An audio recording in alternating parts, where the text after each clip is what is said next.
Magandang gabi po mga kabarangay. Yes po.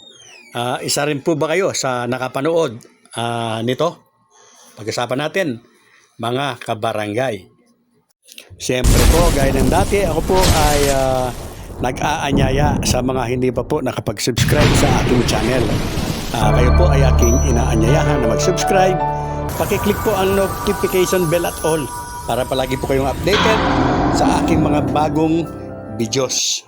So, yan nga po mga kabarangay ang nakikita or mapapanood po sa YouTube. Ano po? Sinasabi po sa mga clippings na yan na akin pong nakuha ay February 2026 po yung petsa ng halalan.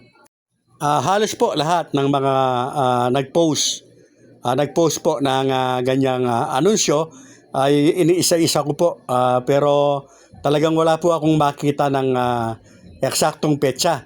Ang lagi ko lang pong nababasa, nakikita ay February 2026. So wala pong date mga kabarangay. At napakalaking katanungan po sa mga nakapanood po niyan, ano po, yung mga nakakita po niyan, tumatawag sa atin kung yan po ba daw ay may katotohanan mga kabarangay. Na ang halalan daw po ay sa Pebrero. Yes po, Pebrero 2026 at hindi daw po November 2, 2026. So nagkaroon na naman po ng kalituhan ang ating mga kabarangay, mga kababayan.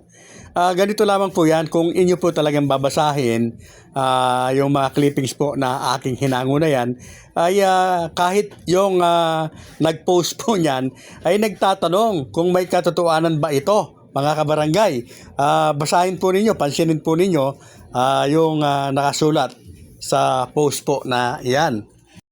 Kung yan po ay ating pagtutungunan ng pansin mga kabarangay, ay hindi nga po tuwirang sinasabi ng mga nag-post na yan na February na nga, February yung halalan o February 2026. Parang yan po ay nakita rin nila or nabasa, napanood at may tatak pa na GMA News na ano po. So, asagan ang akin po mga kabarangay ay baka nagkamali lamang po ng pagtatype. Although hindi ko po nakitang personal itong post na ito ng GMA. At ang masasabi ko lamang po mga kabarangay, hanggang ngayon po ang umiiral po na batas ay ang RA 12232 na nagtatakda po ng halalan sa November 2, 2026. At hanggang sa mga sandaling ito po ay hindi pa rin po nagdidesisyon. Wala pa rin pong ibinababang desisyon ang Korte Suprema kung ang RA 12232 ay constitutional or unconstitutional. Wala pa rin pong opisyal na pahayag ang COMELEC para po sa eksaktong petsa ng BSKE 2026 maliban po sa itinatakda po ng batas na November 2, 2026. So yan po yung pinaghahandaan ng COMELEC, ang BSKE November 2, 2026 dahil yan po ang isinasaad at umiiral po na batas mga kabarangay. So malinaw po mga kabarangay na ito po ay wala pa rin pong katotohanan ano po. At hindi po makakapagtakda ng halalan maliban sa November 2, 2026 ang COMELEC unless po na ideklara nga na unconstitutional ang RA 12232 habang ang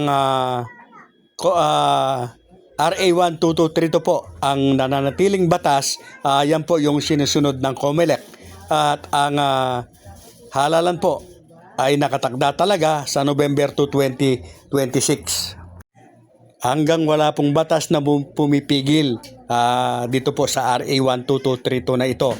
Inuulit-ulit po natin mga kabarangay na hindi po legit itong balitang ito. Although may chance po, pwede pong mangyari yan kung sakasakali po na ideklara nga na unconstitutional ang RA 12232. Kaya para hindi po tayo malito mga kabarangay, ay manatili po tayo na ituon ang ating pag-iisip na RA 12232 nga ang umiiral na batas nakatakda ang halalan sa November 2, 2026 para hindi po tayo mahirapan mga kabarangay.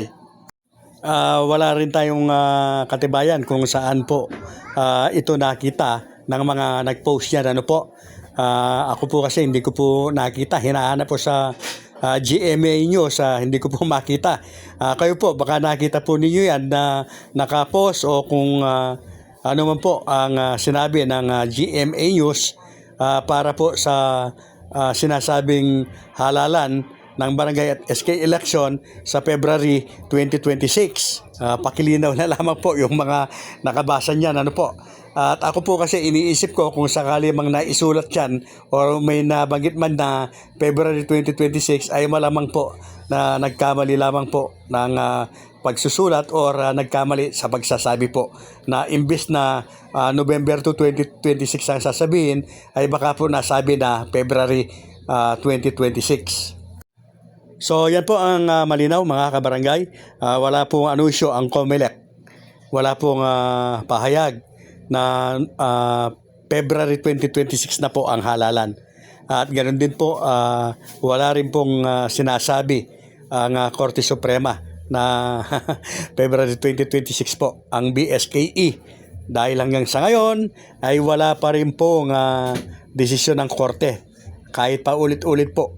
Dahil mga kabarangay ay marami po yung minsan ay nanonood sa ating mga content na maiksi lamang ang panonood kaya hindi po kumpleto yung napapanood at kapag nagkomento po ay medyo lihis po o sala. So muli po mga kabarangay, mga lalo na sa mga aspirante, patuloy lamang sa paghahanda. Kailangan maging parang Boy Scout po tayo na laging handa. Dahil nga po hindi ninyo alam o hindi po natin alam ang maaring mangyari. At kagaya po ng palagi kong sinasabi, laging isaisip, ikondisyon po ang ating isip na ang ating pong pinaghahandaan ay ang halalan po na magaganap sa November 2, 2026 dahil yan po ang tinatadhana ng batas hanggang sa mga sandaling ito. So maraming salamat po muli sa aking mga taga-subaybay sa mga malalayong lugar na inaabot po ng aking content na patuloy po sa pagsuporta. Maraming salamat po sa inyo. At lagi po ninyong aasahan ang ating pong pag-update. Ano po? Kapag may nasagap po tayong balita ay agad-agad po na aking pong ibibigay po sa inyo. Maraming salamat po, Coiners Ring.